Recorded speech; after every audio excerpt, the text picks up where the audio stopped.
G'day and welcome back to the Apple Orchard. I'm your host Hamish Box and it is lovely to see you. This week we got a reminder of all the wonderful things happening in the world. Passenger details now presumably in criminal hands. Yes, that's right. Qantas's cyber attack resulted in a significant portion of the 6 million people whose data was at risk of being stolen. Qantas never had a plane crash or an incident in their history, but their computer servers seem to have been designed by their engineering buddies over at Boeing. In other news, Erin Patterson has received a guilty verdict, ensuring that all true crime podcasts have enough fodder to last until the end of the year. Flash flooding in Texas resulted in one of the worst single-day floods in US history. And Elon Musk has announced that he will bankroll his own political party after his messy breakup with Trump. Musk, who, judging by the look on his face here, has just figured out that because Will Schuster took the plastic off and slept on the mattress they earned from their successful mattress commercial, the Glee Club would be disqualified from sectionals as it breaches the bribery rules of show choir singing in Ohio.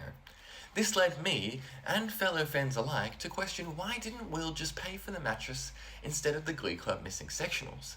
Thankfully, user Bingley777 informed me that it probably wouldn't have mattered if he hadn't taken it out of the plastic, if the company had already written off the costs of all the mattress they gave as a gift for tax purposes, which their accountant would probably do immediately if they could. The club couldn't return them. The company wouldn't accept them back because that would be tax fraud. But, in the show, plot. In music news, the Glastonbury Music Festival went over with all the muddiness it usually does. Highlights included Olivia Rodrigo and Robert Smith, Franz Ferdinand and Peter Capaldi, and of course, Skepta. The man had 4 hours notice to bring the house down after a cancellation, and damn, what a cool guy. In sporting news, Formula 1 driver Nico Hulkenberg finished in 3rd place at the British Grand Prix in a lime green Sauber.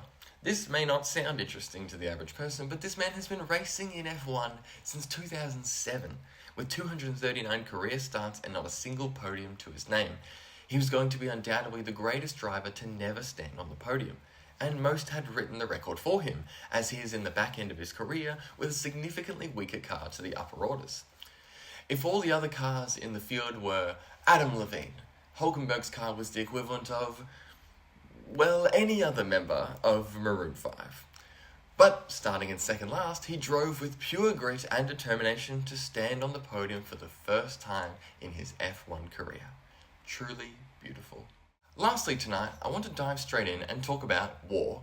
You know war, it's like aqua aerobics with less shouting. More specifically, I wanted to talk about the United States of war. Now, there's a lot to be said about the current state that the old US of A finds themselves in, but I've been curious over their most patriotic figures of their past. When I think of patriotic American people, I think of Colonel Sanders, John Wayne, Reginald Val Johnson, and Captain Crunch, of course. Now, besides the fact that there's a slight chance that only half of the people I just named are in fact real, there's something of note here. Obviously, I don't know all of these cunning gentlemen that, well, judging by their namesake, they all went to war to fight for their country. Mr. Sanders is, of course, a colonel, the Crunch is a captain, Reginald, well, it's in the name, and of course, John Wayne. This is when I learnt of the prolific tale of John Wayne's lack of involvement in World War II, that would haunt him until his death. For those who may not be aware of John Wayne, I've got 3 easy tricks to help figure that out. 1. Ask your dad. 2. Ask your uncle. Or 3. Search who won RuPaul's Drag Race in Season 7. That last one may not yield the best results, but the internet is a crazy place. Put simply, John was the leading man throughout the mid-20th century, and when the Great War Part 2 rolled around, leading men were moving in packs to defend the great nation. John, not so much. Labelled as a draft dodger, John's acting career was deemed too important both by himself and the Hollywood executives to be shot down in the fog of war. His success would flourish as other leading men like Jimmy Stewart rose through the military ranks. If you can't remember who Jimmy Stewart is, just imagine both the sexiest man alive and likely what you studied in English class.